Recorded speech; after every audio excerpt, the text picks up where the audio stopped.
সবাইকে অনুরোধ করব আজকের অনুষ্ঠানের সঙ্গে থাকবার জন্য এবং সোশ্যাল সাইটে ইউটিউবে যেভাবে আপনারা শেয়ার করছেন আমাদের প্রোগ্রাম শেয়ার করবার জন্য।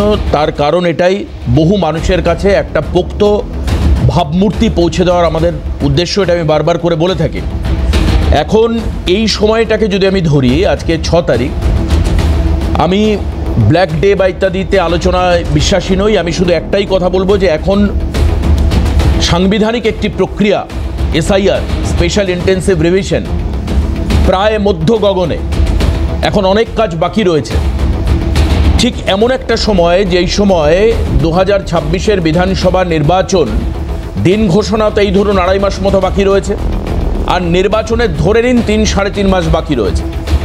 এরকম একটা আবহ, সেই আবহে দুটো ঘটনা ধর্মীয় অবস্থান নিয়ে একটা লড়াইয়ের মতো ময়দানে নামছে। যদিও আমি আপনাকে পরিষ্কার বলে দিই যে এই যে আগামীকাল যে 5 লক্ষ কণ্ঠে গীতা পাঠের অনুষ্ঠান প্রদীপ্তানন্দজি মহারাজের পৌরোহিত্যে হচ্ছে এবং সনাতন সংস্কৃতি সংসদের উদ্যোগে, তারা সরাসরি বাবরি মসজিদ তৈরির আজকের যে শিলান্যাসের প্রক্রিয়া ছিল তাকে আক্রমণ করেছেন, এরকমটা নয়। আবার অন্যদিকে বাবরি মসজিদ ভিত্তিপ্রস্তর স্থাপনের মূল উদ্যোক্তা সাসপেন্ডেড তৃণমূল বিধায়ক, সাসপেন্ডেড নেতা এবং ভরতপুরের বিধায়ক হুমায়ুন কবিরও সরাসরি এই অনুষ্ঠানের কোনো বিরোধিতা করেননি। কিন্তু ব্যাখ্যা বিশ্লেষণে এটা পরিষ্কার হয়ে যাচ্ছে যে ভোটের আগে বা এসআইআরের মুহূর্তে এসআইআরের আতঙ্ক দূর করা দুরস্ত হয়েছে। ভোট প্রক্রিয়ার আগে মানুষের পাশে দাঁড়ানোর যে প্রস্তাব, যে বার্তা, মানুষের জন্য কাজ, আরও বেশি সুযোগ সুবিধে, সেগুলো দেওয়ার কথাও এখন অস্তাচলে। আজকের বাবরি মসজিদের শিলান্যাসে পশ্চিমবঙ্গের আমাদের শহর সমস্ত মিডিয়া, সোশ্যাল মিডিয়া, প্রচুর সোশ্যাল মিডিয়া তারা ইনভলভ ছিলেন এই অনুষ্ঠানে। এবং আমরা বিকেলের দিকে কি দেখলাম, বিকেল বা সকালে যে 5 লক্ষ কণ্ঠে গীতা পাঠের যে অনুষ্ঠান হবে, সকাল থেকে তার একটা ভিত্তি তৈরি হয়েছে এবং ধর্মভূমি হিসাবে ব্রিগেডকে পরিণত করবার জন্য বাস্তু পুজো এবং অন্যান্য পুজো হয়েছে। এই কভারেজে আমরা সবাই ব্যস্ত, আমাদেরকে নিয়ে আমরা বলছি। সারাদিন যা খবর চলেছে বিভিন্ন জায়গায়, মূল বিষয় হচ্ছে এই দুটো। এখন এখানে দাঁড়িয়ে আজকে আমার খুব ভালো লাগছে, কারণ এই দুটো অনুষ্ঠানের উদ্যোক্তাই আজকে আমাদের সঙ্গে অনুষ্ঠানে রয়েছেন। আমি স্বাগত জানাবো, এই মুহূর্তে আমাদের সঙ্গে রয়েছেন সাসপেন্ডেড তৃণমূল নেতা ভরতপুরের বিধায়ক হুমায়ুন কবির। আমি স্বাগত জানাবো হুমায়ুনদাকে আজকের অনুষ্ঠানে, আজকে নিয়ে আমার সঙ্গে দ্বিতীয় দিন আপনার প্যানেল। পাশাপাশি আমি স্বাগত জানাবো, আমাদের সঙ্গে রয়েছেন কার্তিক মহারাজ। ভারত সেবাশ্রম সংঘের এই পরিচয় বাদ দিলে কার্তিক মহারাজ আগামীকালকের এই বিরাট উদ্যোগের অন্যতম পৌরোহিত্যের জায়গায় রয়েছেন, অন্যতম উদ্যোক্তা। আগামীকালকের যে 5 লক্ষ কণ্ঠে গীতা পাঠ, সঙ্গে আমাদের দুজন পলিটিক্যাল গেস্ট রয়েছেন স্টুডিওতে। এক হচ্ছে বিজেপি মুখপাত্র তরুণজ্যোতি তিওয়ারি, স্বাগত তরুণকে অনুষ্ঠানে। আর আমাদের সঙ্গে রয়েছেন ডক্টর কৌশিক বিশ্বাস, তৃণমূল কংগ্রেস মুখপাত্র, আমাদের সঙ্গে রয়েছেন।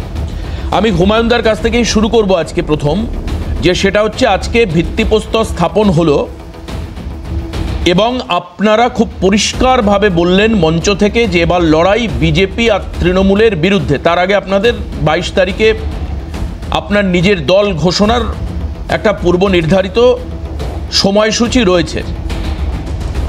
কিন্তু আজকে যেটা বলা হলো, সেটা বলা হলো যে আপনার লড়াইয়ে সম্পূর্ণভাবে আপনি টিএমসির বিরোধিতা করবেন এবং টিএমসির সঙ্গে কোনো গাঁটছড় আপনি বাঁধবেন না। আপনি কয়েকদিন আগে বক্তব্যে বলেছেন প্রচুর অত্যাচার হয়েছে। আমি আপনার কাছে যাওয়ার আগে আপনার সেই বক্তব্যের খানিকটা অংশ আমি শোনাবো আপনাদেরকে, শুনুন। সব কিছু রেডি আছে। আমার সঙ্গে গত 1.5 বছর ধরে তৃণমূল নেতৃত্ব যে ধরনের আচরণ করছিল, এখানকার জেলার নেতাদের দিয়ে যে ধরনের বিহেভ করছিল, তার যোগ্য দেওয়ার জন্য আমি প্রস্তুতিটা ভেতরে রেখেছিলাম। 22 তারিখে সেটা ওপেন করছি। কড়া প্রতিদ্বন্দ্বী না, আমার কটা সিট জিতবে সেটা ব্যাপার না। তৃণমূল কংগ্রেসের এই মেকি পন্থা, মিথ্যাচার, এই যে মানুষের সঙ্গে ভোট নিয়ে ক্ষমতায় বসে মুসলমান সম্প্রদায়ের সঙ্গে যে দুর্ব্যবহার, তার যোগ্য জবাব আগামী ইলেকশনে পাবে। হুমায়ুন, আপনার কাছে আমি যেটা জিজ্ঞেস করব, এই যে তৃণমূল কংগ্রেস মুসলিমদের সঙ্গে অত্যাচার করেছে এবং বহুবার কথা রাখেনি, এই জায়গাগুলোকে মাথায় রেখে আপনি দল তৈরি করছেন এবং তার আগে প্রতীকী আপনি আজকে বাবরি মসজিদের ভিত্তিপ্রস্তর স্থাপন করলেন। যে দলের আপনি এতদিন বিধায়ক, মানে এখনও আপনি বিধায়ক রয়েছেন, প্লাস যে দলে আপনি দীর্ঘদিন ছিলেন, প্রায় 15 সাল থেকে 25 সাল, 10 বছর, হঠাৎ করে আপনি এতটা দল বিরোধী হয়ে গেলেন কেন এবং দলও আপনাকে সাসপেন্ড করলো কেন? তার পিছনে আসল কারণটা কি?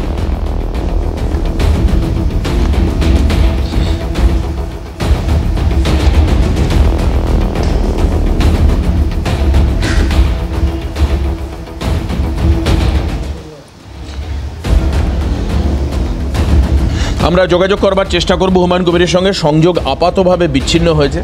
কৌশিকদার কাছে আছি। কৌশিকদা, এই যে পরিস্থিতি, সম্পূর্ণভাবে তৃণমূল বিরোধিতা এবং তৃণমূল কংগ্রেস মুসলিমদেরকে কাজে লাগাচ্ছে, এই বক্তব্যে উনি বললেন বারবার করে মুসলিম সমাজের উপর, টোটাল কমিউনিটির উপর অত্যাচার হয়েছে।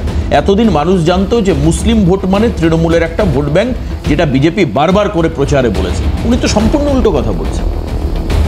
দেখুন, প্রথমেই বলি যে আমাদের দল তৃণমূল কংগ্রেস কঠোরভাবে ধর্মনিরপেক্ষতায় বিশ্বাস করে। স্বামী বিবেকানন্দ, নেতাজি সুভাষচন্দ্র বোস, রবীন্দ্রনাথ ঠাকুরের বাংলা কখনো মন্দির মসজিদের বিভাজনের রাজনীতিতে আগেও প্রশ্রয় দেয়নি, আগামী দিনেও প্রশ্রয় দেবে না। আমরা তৃণমূল কংগ্রেসের পক্ষ থেকে মনে করি যে কেবলমাত্র উন্নয়ন, সমাজ গঠন এবং প্রত্যেক ধর্মের জন্য সমানভাবে উন্নয়নের মাধ্যমেই কিন্তু আমরা আমাদের রাজ্যকে এগিয়ে নিয়ে যাব। কোনো ব্যক্তি যদি তার নিজস্ব রাজনৈতিক স্বার্থসিদ্ধি চরিতার্থ করার জন্য নোংরা ধর্মীয় বিভাজন এবং সামাজিক বিভাজনের খেলায় নামেন, তাহলে তৃণমূল কংগ্রেস দল তার বিরুদ্ধে কঠোর ব্যবস্থা নিতে পিছপা হয় না।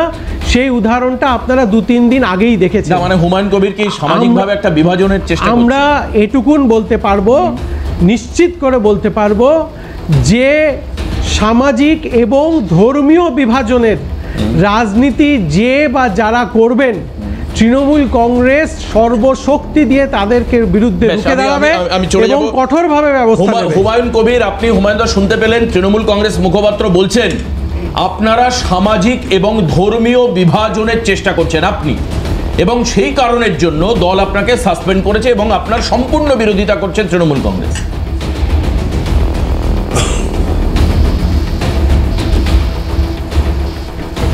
তৃণমূল কংগ্রেস বিরোধিতা করাটা স্বাভাবিক, কারণ তাদের যে রাজনৈতিক কর্মকাণ্ড,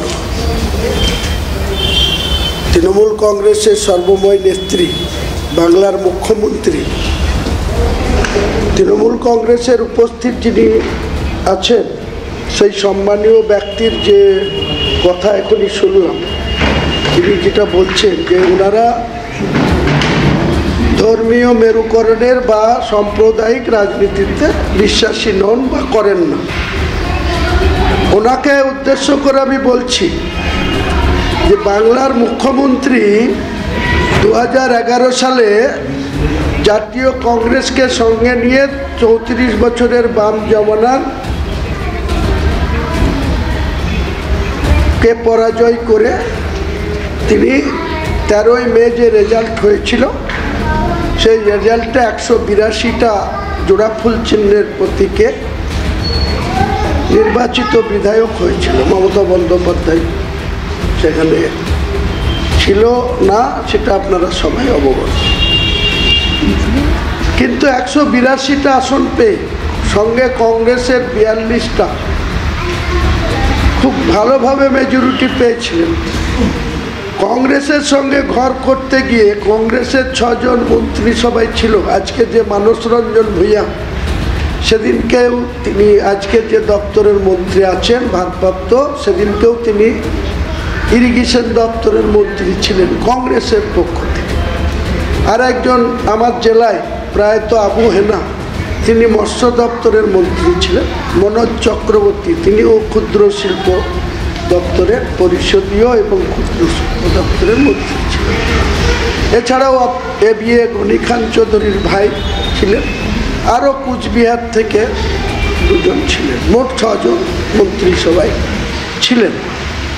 তো মমতা বন্দ্যোপাধ্যায়ের যে ধর্মনিরপেক্ষ রাজনীতি, তিনি প্রথমেই কি বললেন, তৃণমূল কংগ্রেসের জন্ম দিলেন, যে ভারতীয় জাতীয় কংগ্রেস বি টিম, সিপিএমের বি টিম, সিপিএম পশ্চিমবাংলায় ক্ষমতাসীন দল, তারা দিল্লিতে কংগ্রেস দলকে সাপোর্ট করে, বিনিময়ে তারা বাংলায় 34 বছর ধরে শাসন করে আসছে। অর্থাৎ কংগ্রেসের বি টিম হচ্ছে মার্ক্সবাদী কমিউনিস্ট পার্টি।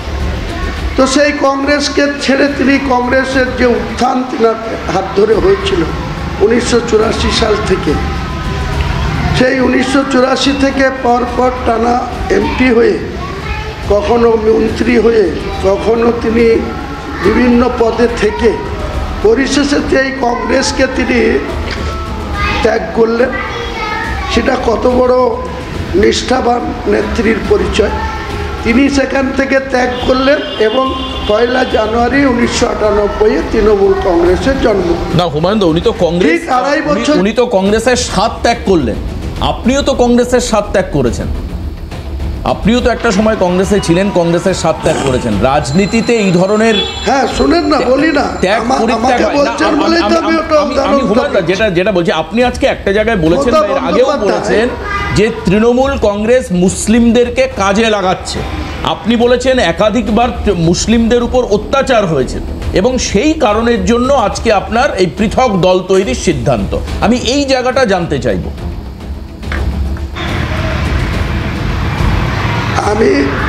আমি মুসলিম গ্রাসরুটের মানুষদের সঙ্গে প্রতিনিয়ত আমার যোগাযোগ আছে। আমি একটা গ্রামে বসবাস করি, একটা বেলডাঙ্গা 2 ব্লক, শক্তিপুর থানার অন্তর্গত নারকেলবাড়ি গ্রাম, মালিকঘর মোড়ে বসবাস করি। আমি প্রতিনিয়ত গ্রামের মানুষের সঙ্গে যে চলতে ফিরতে বা আলোচনায় চা খেতে বা আমার কাছে যেসব অভিযোগগুলো আসে, আমি দেখতে পাচ্ছি মমতা বন্দ্যোপাধ্যায় 20 মে 2011 মুখ্যমন্ত্রী হওয়ার পর, সেই সময় এই মুর্শিদাবাদে মমতা বন্দ্যোপাধ্যায়ের কোনো গ্রহণযোগ্যতা ছিল না। 22টা সিটের মধ্যে একটা মাত্র সিট, প্রায়ত সুব্রত সাহা, মাত্র 48,000 ভোট পেয়ে তার এগেনস্টে 3 জন মুসলিম প্রার্থী ছিল, তাদের ভোটটা বিভাজনের জন্য তিনি একটা সিট পেয়েছিলেন। 14টা জাতীয় কংগ্রেস পেয়েছিল, আর যে লেফট ফ্রন্ট পরাজয় স্বীকার করেছিল বুদ্ধবাবু সহ তাদের তাবড় মন্ত্রীরা, সেই লেফট ফ্রন্ট কিন্তু এখানে 7টা সিট জিতেছিল। তাহলে মমতা বন্দ্যোপাধ্যায় 2011 সালে যে ক্ষমতায় বসলেন, তখন মুর্শিদাবাদে কিন্তু তৃণমূলকে সেইভাবে গুরুত্ব মুর্শিদাবাদের মানুষ দেয়। 11-র পরে 12তে, যেখানে আমি কংগ্রেসের 42 জনের মধ্যে একটা ছিলাম, ব্যক্তিগত অপমানিত হয়ে অধীরবাবুর বাড়ির লোকের সঙ্গে আমার বনিমনা না থেকে অনেকবার চেষ্টা করেছিলাম অ্যাডজাস্ট করা। না সেটা তো হলো, কিন্তু তৃণমূল কংগ্রেস আপনার সঙ্গে বৈরিতা করেছে এরকম উদাহরণ তো আপনি দিতে পারছেন না। তৃণমূল কংগ্রেস বা শাসক দল আপনার সঙ্গে অনিয়ম করেছে, কারণ আপনি বলেছেন যখন ইউসুফ পাঠান ভোটে দাঁড়ায়, আপনাকে মমতা বন্দ্যোপাধ্যায় নিজে বলেছেন জেতাতে হবে, আপনি জেতানোর জন্য সমস্ত রকম চেষ্টা করেছেন এবং জিতিয়েছেন। তাহলে তৃণমূল কংগ্রেস তো আপনার উপরে বারবার বিশ্বাস রেখেছে। আপনাকে 3 বার শোকজ করা হয়েছে, দল কোনো সিদ্ধান্ত নেয়নি। আপনি বলেছেন ভাগীরথীতে কেটে ভাসিয়ে দেবো 70-30 ইস্যু, তারপরও তৃণমূল আপনার এগেনস্টে কোনো ব্যবস্থা নেয়নি। তাহলে তো তৃণমূল কংগ্রেস আপনার বিরোধিতা করলো কোথায়? মানে আমি তো খুঁজে পাচ্ছি না কোথাও কোন বিরোধিতার কথা আপনি বলছেন। সেটাও যেমন আপনি বলছেন, সেটাও যেমন ঠিক, তেমনি হুমায়ুন কবির তার রাজনৈতিক জীবনে 1982 থেকে 2012 সাল পর্যন্ত যে কংগ্রেস রাজনীতির সঙ্গে যুক্ত ছিল, কখনো অতীশ সিনহা প্রায়ত তিনি নেতা ছিলেন, কখনো প্রায়ত আব্দুল সাত্তার সাহেব, আজিজুর রহমান, আলী হোসেন মণ্ডল, প্রায়ত নুরুল ইসলাম চৌধুরীরা হুমায়ুন কবিরের নেতা ছিলেন, আদর্শ ছিলেন। তাদের টাইমে যখন আমরা সেই সব নেতার কাছে আমাদের ব্যক্তিগত এলাকার কোনো সমস্যা নিয়ে বা সাংগঠনিক কোনো সমস্যা নিয়ে যখন বলতে যেতাম বা যখন কথা বলতাম, তখন 24 ঘন্টা থেকে 48 ঘন্টার মধ্যে তার সমাধান পেয়েছি। আর তৃণমূল কংগ্রেস কে চালায়, আসল নেত্রীকে, বিরোধীরা মাঝে মাঝেই বলে একটাই পোস্ট, বাকি সব ল্যাম্প পোস্ট। তা সেই মমতা বন্দ্যোপাধ্যায়ের কাছেও 2023 সালের পঞ্চায়েত নির্বাচনের টাইমে আমার বিধানসভায়, যে বিধানসভাতে মমতা বন্দ্যোপাধ্যায় আমাকে টিকিট দিয়েছিলেন, সেই বিধানসভায় একজন ব্লক সভাপতি ছিল, তার নাম আজহারউদ্দিন সিজার, আর একজন ওয়ানের সভাপতি ছিল, তার নাম নূর আলম। এই আজহারউদ্দিন সিজারের সঙ্গে এনার দলের যে এমপি বর্তমানে আবু তাহের খান 2021 সালে এই জেলার সাংগঠনিক সভাপতির দায়িত্বে ছিল। এই সভাপতি এই আজহারউদ্দিন সিজারের সাথে ভরতপুর 69 ভরতপুর সিটে প্রার্থী দিব বলে 60 লক্ষ টাকা নিয়ে রেখেছে। 60 লক্ষ টাকার ইচ্ছা ববি হাকিমের কাছে গেছিল। ববি হাকিমের কাছে ইচ্ছা গেছিল, এবং যখন মমতা বন্দ্যোপাধ্যায় সেই আজহারউদ্দিন সিজারকে প্রার্থী করলেন না, সেখানে রেজিনগর থেকে হুমায়ুন কবিরকে প্রার্থী করলেন, অমনি বিরোধিতা শুরু হলো। নূর আলম ভরতপুর ওয়ানের সভাপতি, সেও আমার এগেনস্টে, এবং আজহারউদ্দিন সিজার ভরতপুর 2 এর ব্লক সভাপতি প্লাস পঞ্চায়েত সমিতির পূর্ত কর্মকর্তা, সেও আমার এগেনস্টে। কারণ এই দলের নীতি দেখুন, এই দলের জেলা নেতা টাকার বিনিময়ে এমএলএ সিট বিক্রি করছে। হুমায়ুন কবিরের ক্ষেত্রে কোনো একটা পয়সা লাগেনি, আমি জোর গলায় বলছি। মমতা ব্যানার্জিও বলেননি, অভিষেক বন্দ্যোপাধ্যায়ও বলেননি, বরঞ্চ ইলেকশনের টাইমে খরচা দিয়েছে। এবং যখন 2023 সালে 12 সালে আমি যখন তৃণমূল কংগ্রেসে জয়েন করি, 23শে ফেব্রুয়ারি 2013 আমার যখন বাই ইলেকশন হয়, তখন এখানে আজকের যে এলওপি বিজেপির নেতা আমি বুঝতে পারি, কিন্তু আপনি সেদিন বলেছেন যে একের পর এক তথ্য সামনে আনবেন, একের পর এক পর্দা ফাঁস করবেন, একের পর এক সত্য ঘটনাগুলো সামনে নিয়ে আসবেন, এবং মুখ লুকানোর জায়গা পাবে না নেতারা। আপনি দলের তোলাবাজি প্রসঙ্গে বলেছেন যে তোলা যে সমস্ত নেতারা রয়েছে আপনার জেলায়, তার বিরুদ্ধে আপনার লড়াই হবে। আমি আপনার কাছে আসবো, ফিরে আসলাম, কার্তিক মহারাজের কাছে যাব। আপনারা বলছেন সনাতন ধর্মের জাগরণ প্রয়োজন।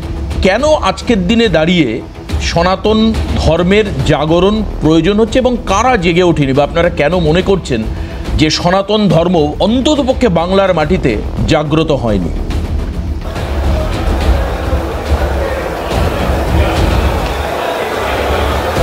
নমস্কার, চ্যানেলের সমস্ত দর্শক শ্রোতাদের আন্তরিক শ্রদ্ধা করছি। শ্রীমদ্ ভগবদ গীতা জয়ন্তী উপলক্ষে আমরা নবদ্বীপ, উত্তরবঙ্গ এবং ব্রিগেডেও আমরা অনুষ্ঠান করেছিলাম। শ্রীমদ্ ভগবদ গীতা হচ্ছে আকাশের মতো উদার, সমুদ্রের মতো গভীর, সমস্ত পৃথিবীর সমস্ত মানুষের কল্যাণে নিয়োজিত শ্রীমদ্ ভগবদ গীতা। শ্রীমদ্ ভগবদ গীতার সমস্ত মত পথের সমন্বয় হয়েছে। ভারত সেবাশ্রম সংঘের প্রতিষ্ঠাতা আচার্য স্বামী প্রণবানন্দজি মহারাজ বলেছিলেন, এই যুগ মহা জাগরণের যুগ, এই যুগ মহা মিলনের যুগ, এই যুগ মহা সমন্বয়ের যুগ, এই যুগ মহা মুক্তির যুগ। মহা জাগরণ আমাদের ভিতরে প্রসুপ্ত যে শক্তি আছে, সেই শক্তির জাগরণের যেমন কথা বলা হয়েছে, তেমনি আমাদের বাহ্যিক দিক থেকেও শ্রীমদ্ ভগবদ গীতায় কুরুক্ষেত্রের মাঠে যেটা হয়েছিল, অর্জুনকে উপলক্ষ করে সমস্ত বিশ্ববাসীকে বার্তা দিয়েছেন। এখানে কোনটা ধর্ম, কোনটা অধর্ম, কোনটা কর্ম, কোনটা অকর্ম, কোনটা সত্য, কোনটা মিথ্যা, এই নিয়ে শ্রীমদ্ ভগবদ গীতার সূত্রপাত। এবং শ্রীমদ্ ভগবদ গীতায় সমস্ত মত পথের সমন্বয় হয়েছে। সেই জন্যে শ্রীমদ্ ভগবদ গীতায় আমাদের সনাতন হিন্দু ধর্মের মধ্যে জাতিভেদ, কুসংস্কার, নানা রকম ছোঁয়াছুঁয়ি সমস্তর ঊর্ধ্বে শ্রীমদ্ ভগবদ গীতা। আমাদের যে সন্ন্যাসী সম্প্রদায় আছেন, এখানে অনেকে শাক্ত আছে, বৈষ্ণব আছে, শৈব আছে, সমস্ত মতের সমন্বয় শ্রীমদ্ ভগবদ্গীতা। সবাই শ্রীমদ্ ভগবদ্গীতাকে মান্যতা দিয়েছেন। শ্রীমদ্ ভগবদ্গীতায় চতুর্বর্ণ মহাসৃষ্টং গুণকর্ম বিভাগস্য যেমন আছেন, তেমনি এখানে কর্ম বিভাগ করা আছে, খাদ্যের বিভাজন করা আছে, সাত্ত্বিক খাদ্য, রাজসিক, তামসিক। সুতরাং শ্রীমদ্ ভগবদ্গীতা সবার জন্যই প্রযোজ্য। এখানে জাগরণ শব্দের অর্থ যেটা বলা হয়েছে, এই জাগরণ মানে আমরা যে আমাদের ভেতরে যে শক্তি আছে, সেই শক্তির জাগরণের কথা বলা হয়েছে। বারবার করে উদ্বুদ্ধ করছেন অর্জুনকে, যুদ্ধ করব না। অর্জুন বলছেন আত্মীয় স্বজন বধ করব না, আমি রাজ্য চাই না, ভিক্ষান্ন ভোজন করব। তখন আমার ভগবান আমাদের বলছেন ক্লৈবং মাস্ম গমহ পার্থ নৈতত্ব পদ্ধতে ক্ষুদ্রং হৃদয়ং দৌর্বল্যং ত্যক্ত উত্তিষ্ঠ পরন্তপঃ হতৌ বা প্রাপ্স্যসি স্বর্গং জিত্বা বা ভক্ষসি মহিম অতৌ চেত তৈমাং ধর্মং সংগ্রামং ন করিষ্যসি তস্মাৎ উত্তিষ্ঠ যুদ্ধায় কৃত নিশ্চয়। সুতরাং এখানে জাগরণ শব্দের অর্থ এটা বলা হচ্ছে। আর আমরা এখানে যেটা আহ্বান জানিয়েছি, কিন্তু এর আগে নানান ঘটনাকে কেন্দ্র করে মহারাজ আপনারা তো বারবার করে বলেছেন যে সনাতন ধর্ম সংকটাপন্ন হচ্ছে, বিভিন্ন সময় বলেছেন। আমি আর ইস্যুগুলো উল্লেখ করতে চাই না, বিভিন্ন সময় বলেছেন। এবার এই যে সনাতন ধর্মকে একত্রিতকরণের কথা বিজেপি নেতারাও বলেন বারবার করে, রাজ্য বিজেপির নেতৃত্ব, কোথাও দাঁড়িয়ে কি মানে এটা খুব স্বাভাবিকভাবে একটা পারসেপশন মানুষের মধ্যে তৈরি হতে পারে, এবং বিজেপি নেতারা আপনাদের এই অনুষ্ঠানকে সার্বিকভাবে সমর্থন করছেন, এটাও ঠিক। তো সেখানে দাঁড়িয়ে ওই ভোট বাক্সে হিন্দু ভোট একত্রিতকরণের একটা প্রক্রিয়া কি দেখা যেতে পারে পরবর্তীকালে এই মহামন্ত্রের মধ্যে দিয়ে?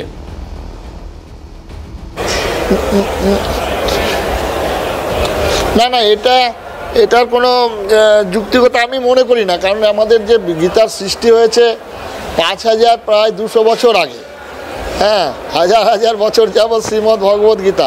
এখানে দুটো সম্প্রদায়ের মিলন হয়েছিল, একটা ধর্মের পক্ষে, একটা অধর্মের পক্ষে। একটা স্বাধিকার রাজ্য লাভের জন্য নিজের রাজ্য স্বাধিকার, আর একটা পর অধিকার পর রাজ্য লোলুপতার, এই দুটোর সংঘাত।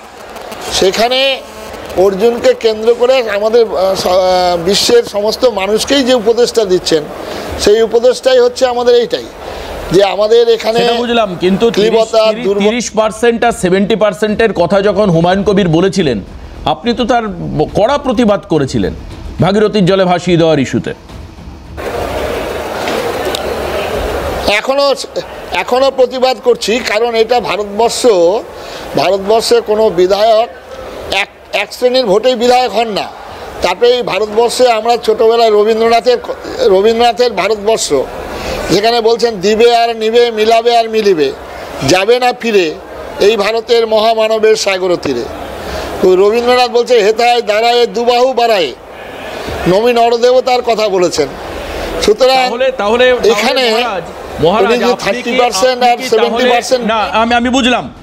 আপনি আমাকে একটা কথা বলুন, তাহলে কি আপনি হুমায়ুন কবিরের মসজিদ তৈরির যে ইচ্ছা এবং আজকে ভিত্তিপ্রস্তর শিলান্যাস তাকে সমর্থন করছেন?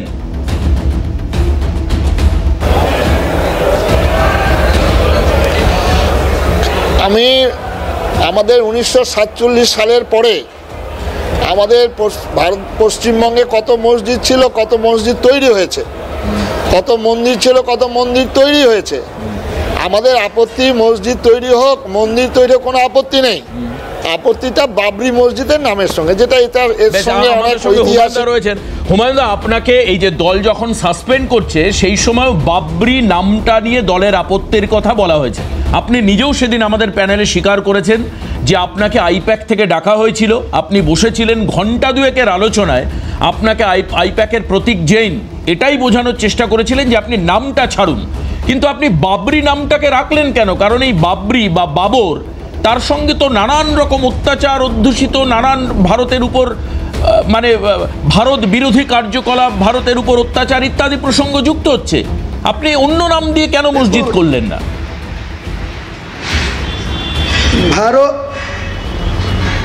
দেখুন, বাবর ভারতকে আক্রমণ করেছিল, ইব্রাহিম লোদিকে পরাস্ত করে ভারতবর্ষের সম্রাট হয়েছিল। তিনি অত্যাচারী, সেটা নিশ্চয়ই করেছেন, তাই আপনারা বলছেন, আমি মেনেই নিলাম। কিন্তু যে লোকটা নিজে অত্যাচার করেছে, সে একটা ঐতিহাসিক শোধ মীর বাকিকে দিয়ে, তার প্রধান সেনাপতিকে দিয়ে 1528 সালে যেটা অযোধ্যায় তৈরি করেছিল, সেটা যদি বিতর্কিত ল্যান্ড হয়, সেই বিতর্কিত জমির জন্য যদি সেটা 1992 সালের 6 ডিসেম্বর ডিমোলাইজেশন করে দেওয়া হয় বা ভেঙে দেওয়া হয়, তাহলে সেই জায়গা বিতর্কিত, তার জন্য ভেঙে দেওয়া হলো, মেনেই নেওয়া হলো। অনারেবল সুপ্রিম কোর্ট সেই জায়গাতে রামলীলাকে আমি বললাম, কিন্তু আপনার তো মসজিদ তৈরির কেউ বিরোধিতা করছে না, আমরা কেউ বিরোধিতা করি না। আপনার মসজিদ তৈরির তো বিরোধিতা করছেন, আপনি বাবরি নামটা কেন রাখলেন? তাহলে কি 6 তারিখ বাবরি? মসজিদ তৈরি করার বিরোধিতাও যেমন অধিকার নেই, হ্যাঁ, মসজিদ তৈরি করার বিরোধিতাও যেমন অধিকার নেই। বাবরের নামে রাখবো, বাবরি রাখবো না, আকবরের নামে রাখবো না, হুমায়ুনের নামে রাখবো না, শাহজাহানের নামে রাখবো, কোন মুঘল সম্রাটের অরঙ্গজেবের নামে রাখবো, সেটা কি ওনাদের কাছ থেকে শিখতে হবে? বাবর যে নাম মসজিদ স্থাপন করে গিয়েছিল, সেটা ওনাদের পছন্দ হয়নি। এত বছর পর, 400 বছর পর, সেটা 1992 সালে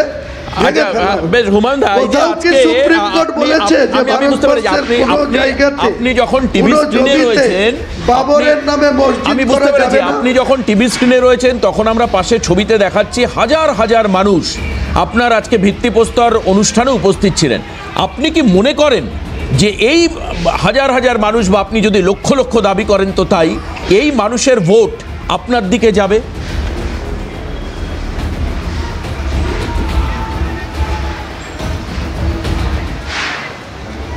শুনতে পাচ্ছি না, ডিসকানেকশন। আমি বলছি আপনার সঙ্গে, বেশ আমি রাখছি, কিন্তু তার আগে তরুণের কাছে আসবো। তরুণ, যে ছবিটা দেখলে সামনে, কি মনে হচ্ছে?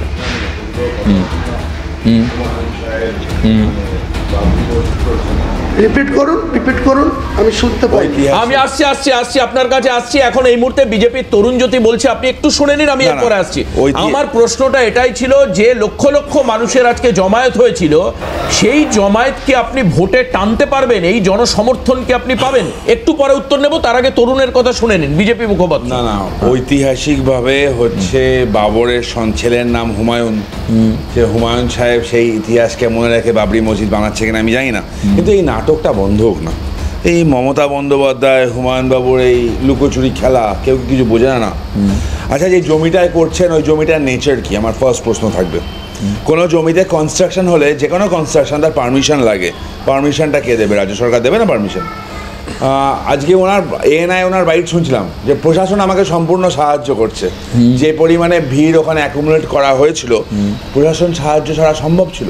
আমি আবার বলছি, নাটকটা বন্ধ করুক। কদিন আগে হুমায়ুন বাবুর একটা বক্তব্য শুনছিলাম আমি, যে আমি এখানে দাঁড়াবো, ওখানে দাঁড়াবো, 2 জায়গায় দাঁড়াবো, ভোটে জিতবো, দিদির গায়ে যাবো, সব ঠিক। সত্যি তো ঠিক। দাদা কৌশিকদা, আমি বরঞ্চ হুমায়ুন বাবুর কথা ছেড়ে না, আমি কৌশিকদার কথা একটু আসি। কৌশিকদা বলছিল তৃণমূল মন্দির মসজিদে রাজনীতি করে না। তার আগে একটু হিন্দুইজম নিয়ে বলি। সনাতনী, আমরা বিশ্বাস করি সর্বধর্ম সম্ভবায়, আমরা বিশ্বাস করি সর্বে ভবন্তু সুখিনা, সর্বে সন্তু নিরাময়, সবার জন্য প্রার্থনা করি।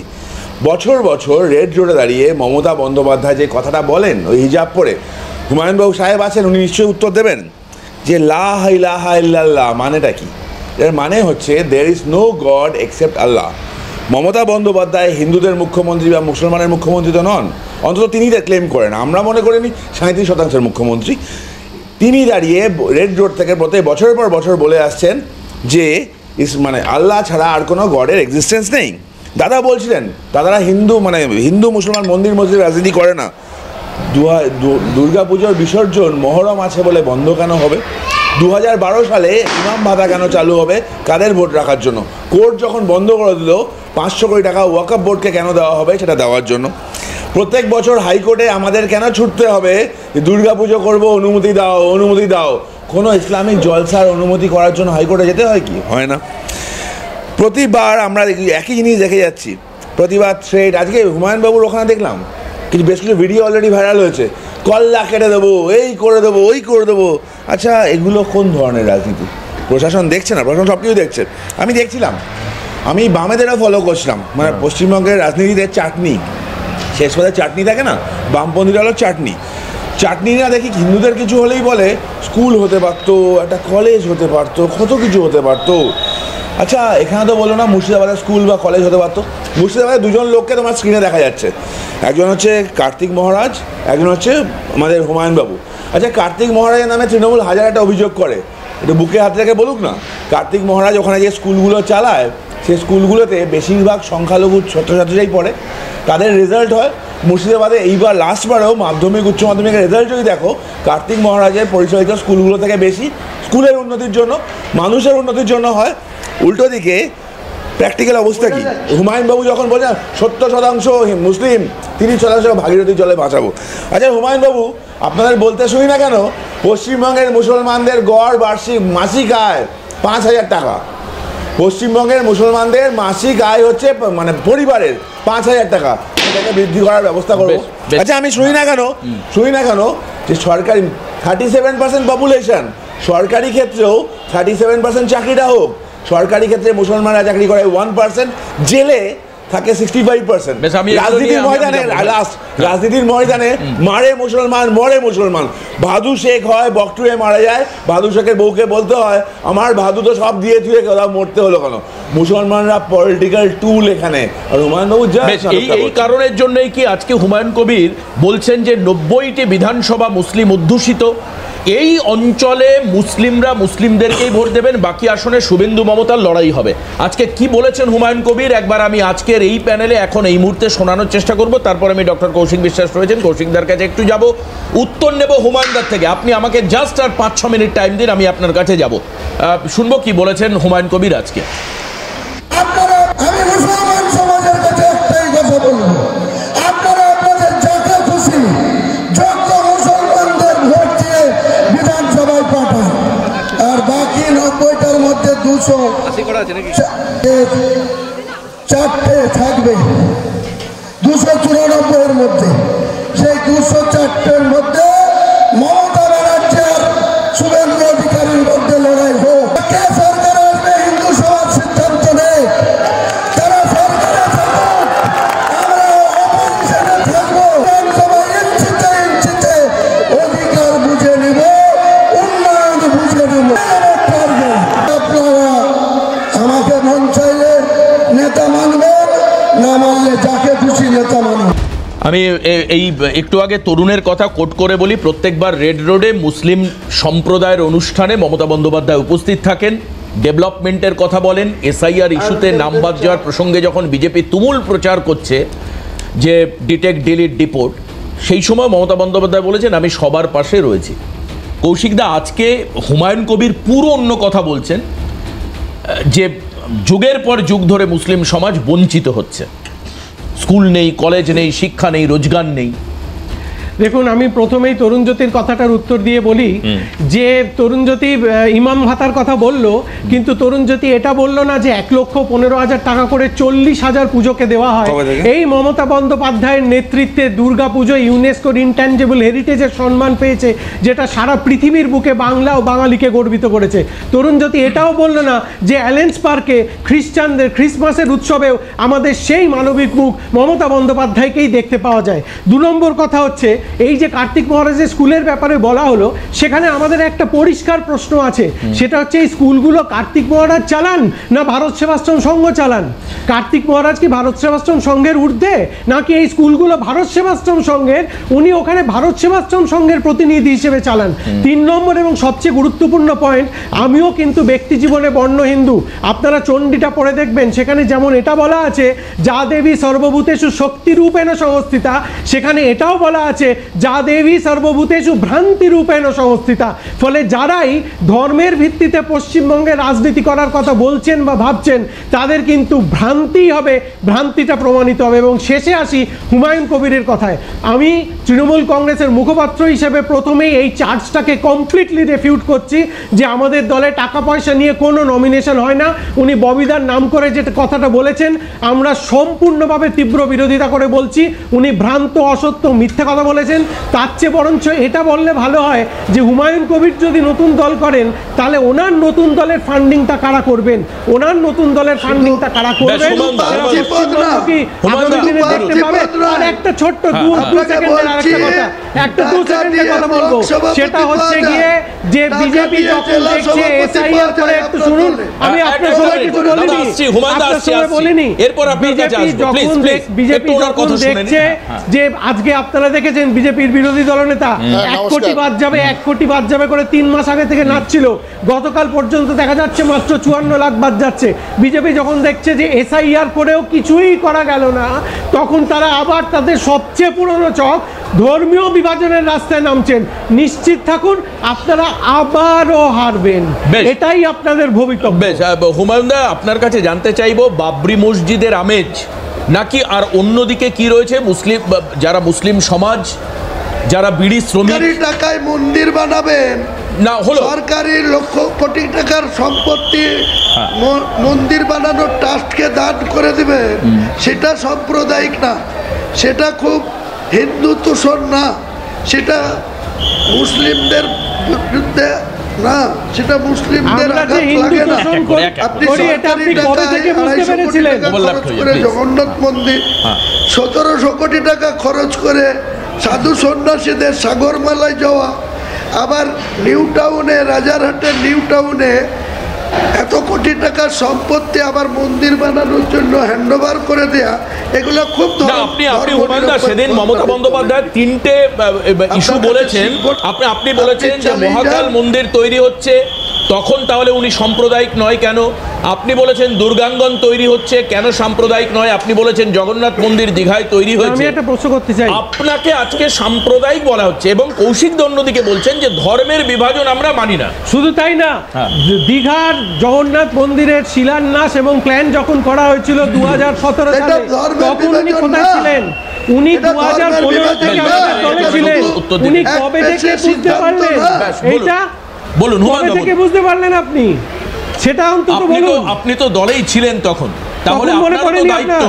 হুমায়ুন কবির রয়েছেন, হুমায়ুন কবিরের কাছে যাব। প্রথম এক হচ্ছে, কৌশিকদা পরিষ্কার বলেছেন যে আপনি তৃণমূলেই ছিলেন, কাজে জগন্নাথ মন্দির তৈরির সময় আপনি তখন দলের কর্মী একজন, পাশাপাশি বিধায়ক, আপনি সেই দায় ঝেড়ে ফেলতে পারেন। আপনি কবে থেকে বুঝলেন যে তৃণমূল হিন্দু তোষণ করছে, মুসলিমদের পাশে নেই?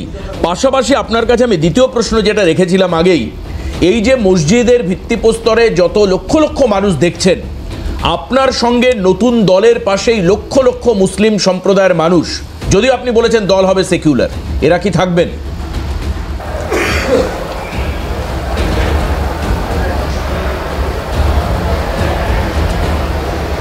দেখুন, উনি যেটা বলছেন ওনার কোনো কথার আমি এই মুহূর্তে জবাব দিতে বাধ্য নই।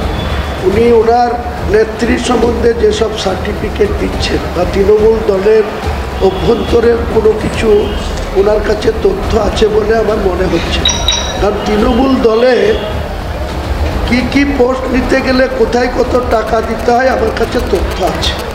সময় মতো যখন নির্বাচনের ময়দানে নামব, তখন একটা ব্লক সভাপতি হতে গেলে কত টাকা দিতে হয়, একটা জেলার জয়েন্ট সেক্রেটারি হতে গেলে উত্তর 24 পরগনা, নদিয়া, বীরভূম এই জায়গায় তার জন্য কত টাকা দিতে হয়, সব তথ্য আমার কাছে আছে। তথ্য সময় মতো ওটা বাংলার মানুষকে জানাবো। পাশাপাশি উনি যেটা বলতে চাইছেন যে হুমায়ুন কবির জগন্নাথ মন্দিরের তাহলে তখন বিরোধিতা করেনি কেন? আমি নিশ্চয় বিরোধিতা করেছি। যখন মমতা বন্দ্যোপাধ্যায় সরকারি কোষাগার থেকে 250 কোটি টাকা খরচ করে পুরীর জগন্নাথ মন্দিরকে দীঘায় প্রতিষ্ঠিত করেছেন এবং 12ই ডিসেম্বর যখন মুখ্যমন্ত্রী সেটাকে সার্ভে করতে বা ভিজিট করতে গেছিলেন উদ্বোধনের আগে, সেই দিনই আমি মমতা বন্দ্যোপাধ্যায়ের বিরোধিতা করে এই বাবরি মসজিদ স্থাপন করব 12/12/2000 2024 আমি কলকাতায় বিভিন্ন সাংবাদিকদের অন ক্যামেরায় আমি ঘোষণা করেছিলাম। তাহলে উনি পুরোহিত ভাতা দেবেন, উনি সাগর মেলার জন্য 1700 কোটি টাকা খরচ করে ব্যয় করে তিনি ফ্লাইওভার তৈরি করে দেবেন, উনি রাজারহাটের নিউ টাউনে 41 বিঘা মূল্যবান জমি ট্রাস্টিকে দিয়ে দেবেন, উনি শিলিগুড়িতে যেখানে একটা ইম্পর্টেন্ট জায়গা সেটাও এরকম মন্দির করার জন্য দিয়ে দেবেন। তো আমি ওনার বিরোধিতা করব না। আমি আমার মুসলিম একজন মানুষ হিসাবে আমার কমিউনিটি কটা চাকরি পেল, তার কর্মসংস্থান হলো কি হলো না, যে শুধু রেড রোডের ঈদের ময়দানে গিয়ে ওই কিছু মৌলানাদের আহ্বানে ওখানে গিয়ে মুসলিমদের দুধেল গাই বলবে আর সেটা আমাকে মেনে নিতে হবে। মুসলিম সমাজ সেটা মানবে কি মানবে না আগামী দিন নির্বাচনে তার টের পাবে তৃণমূল কংগ্রেস। আপনি 22 তারিখে দল তৈরির পর এই যে লক্ষ লক্ষ মানুষ আজকে ভিত্তিপ্রস্তরে গেলেন, তাদের সাপোর্ট কি পাবেন?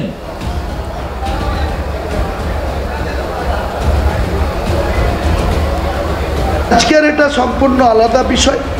আজকের এই যে বাবরি মসজিদের শিলান্যাস, এর সঙ্গে রাজনৈতিক কোনো তাৎপর্য নেই বা আমার এটা কোনো রাজনীতির উদ্দেশ্যে আমি এটা করিনি। বাংলার মুসলমানরা খুশি আছে না অখুশি আছে, তারা বঞ্চিত আছে, অপমানিত হচ্ছে, লাঞ্ছিত হচ্ছে। আপনি হুমায়ুন দা একদিকে বলছেন হচ্ছে মুসলিমদের অত্যাচার বা অপমান নিয়ে আপনি রাজনীতি করবেন, আবার পাশাপাশি বলছেন আপনার দল হচ্ছে সেকুলার। এই দুটো জায়গা তো কন্ট্রাডিক্টরি হয়ে যাচ্ছে না? তৃণমূলের মতো সেকুলার। হ্যাঁ, সেকুলার তো নিশ্চয়ই।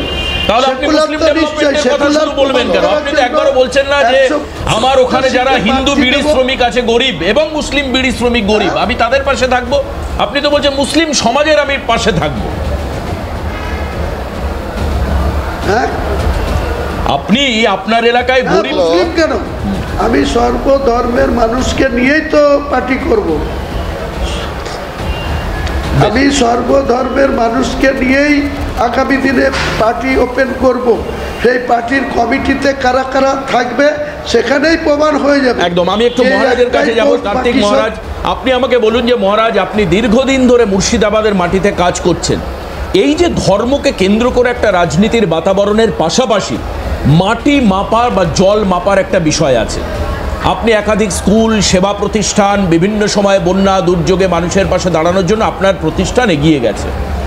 আসলে এই সময়ে মুর্শিদাবাদ বা মালদা এইসব অঞ্চলে সত্যি কি রাজনীতি বা এই ধর্মকেন্দ্রিক রাজনীতির জায়গা রয়েছে, না মানুষের পাশে দাঁড়ানোটা আগে দরকার? কি অবস্থা? মাটির গন্ধ কি বলছে?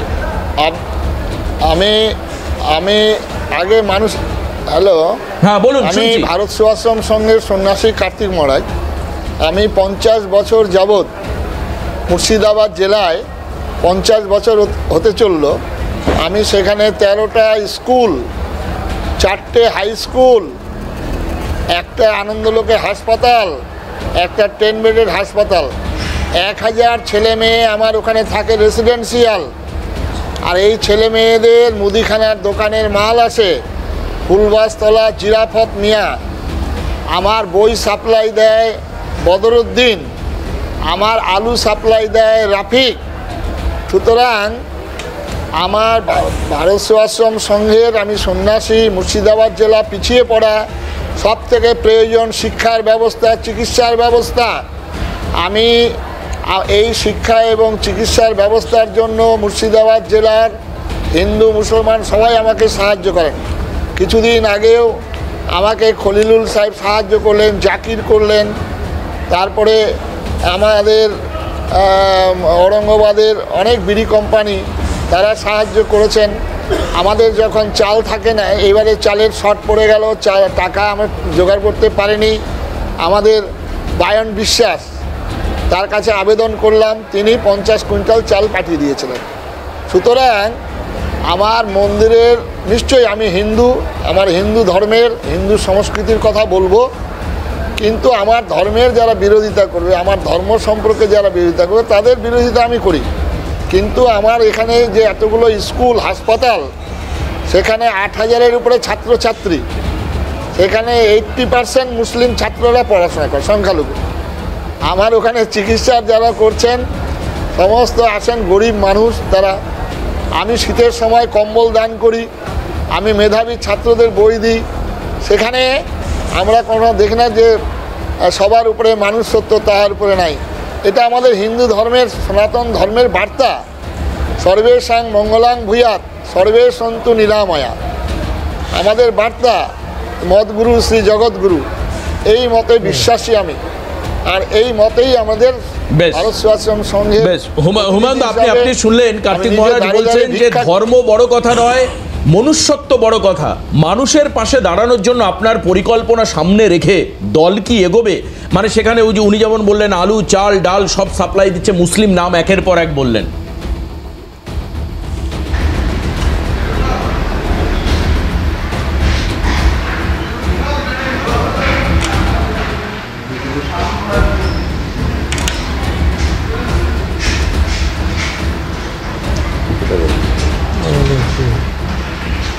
শুনতে পাচ্ছি কিন্তু জবাব দিচ্ছি।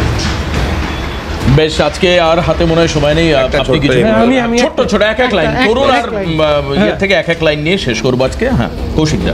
দেখুন, আমি হিন্দু ধর্ম যতটুকু পড়েছি এবং জানি, সেখানে হচ্ছে সন্ন্যাস নেওয়ার আগে নিজের শ্রাদ্ধ করতে হয়, নিজের শ্রাদ্ধ করে তারপর সন্ন্যাস জীবনে যেতে হয়। নিজের শ্রাদ্ধ করা মানে নিজের আমিত্ব এবং অহমকে জলাঞ্জলি দিতে হয়। ফলে কোনো সন্ন্যাসী যদি বলেন, আমি কাউর নাম করে বলছি না, I don't want to offend anyone, কোনো সন্ন্যাসী যদি বলেন আমি করেছি, আমি অতগুলো হাসপাতাল করেছি, তাহলে তাকে কি আদৌ সন্ন্যাসী বলা যায় কিনা হিন্দু ধর্ম? মহারাজ, হ্যাঁ মহারাজ একটু ভেবে নিতে হবে। মহারাজ কি বলছেন? হ্যাঁ হ্যালো, হ্যাঁ মহারাজ বলুন। কিছুদিন আগে কাজী মাসুম আক্তার ভাই গিয়েছিলেন জগদ্ধাত্রী পুজোর। তিনি অবাক হয়ে গেলেন, জগদ্ধাত্রী পুজোয় প্রসাদ গ্রহণ করছেন সবাই মিলে। তরুণ এক লাইনে শেষ করব। আগামীকাল 5 লক্ষ কণ্ঠে গীতা পাঠ। আমার কাছে আমি যা শুনলাম, কার্তিক মহারাজও আছে, উনিও বলবেন, রাজ্যের মুখ্যমন্ত্রী, মাননীয় মুখ্যমন্ত্রী, সবার মুখ্যমন্ত্রী, তাকেও আমন্ত্রণ জানানো হচ্ছে। উনি কি আসবেন? রেড রোডে খিলাফত কমিটির ওখানে গিয়ে তিনি লা ইলাহা ইল্লাল্লাহ বলতে পারেন। তুমি বলছো আগামীকাল কি যাবেন উনি? না যান, প্রমাণ হবে তিনি 37% মুখ্যমন্ত্রী, বাংলার মুখ্যমন্ত্রী নন। বেশ, আজকে এখানে আমরা শেষ করব। অনেক ধন্যবাদ জানাবো। ডক্টর কৌশিক বিশ্বাস আমাদের সঙ্গে ছিলেন, তরুণজ্যোতি তিওয়ারি, ওদিকে কার্তিক মহারাজ এবং ভরতপুরের বিধায়ক হুমায়ুন কবির, সাসপেন্ডেড তৃণমূল নেতা। আমি সবাইকে ধন্যবাদ জানাই। ধন্যবাদ জানাবো এই রাজ্যের মানুষকে যারা এই অনুষ্ঠান দেখছিলেন। আপনাদের কাজ করবেন, অবশ্যই প্রত্যেকের বক্তব্য মানুষের ফোনে ফোনে পৌঁছানোর দায়িত্ব কিন্তু আপনাদের। আজকে এখানেই শেষ করব। সবাই ভালো থাকুন, সুস্থ থাকুন, সমস্ত ধর্ম মিলেমিশে এক হয়ে থাকুন। নমস্কার।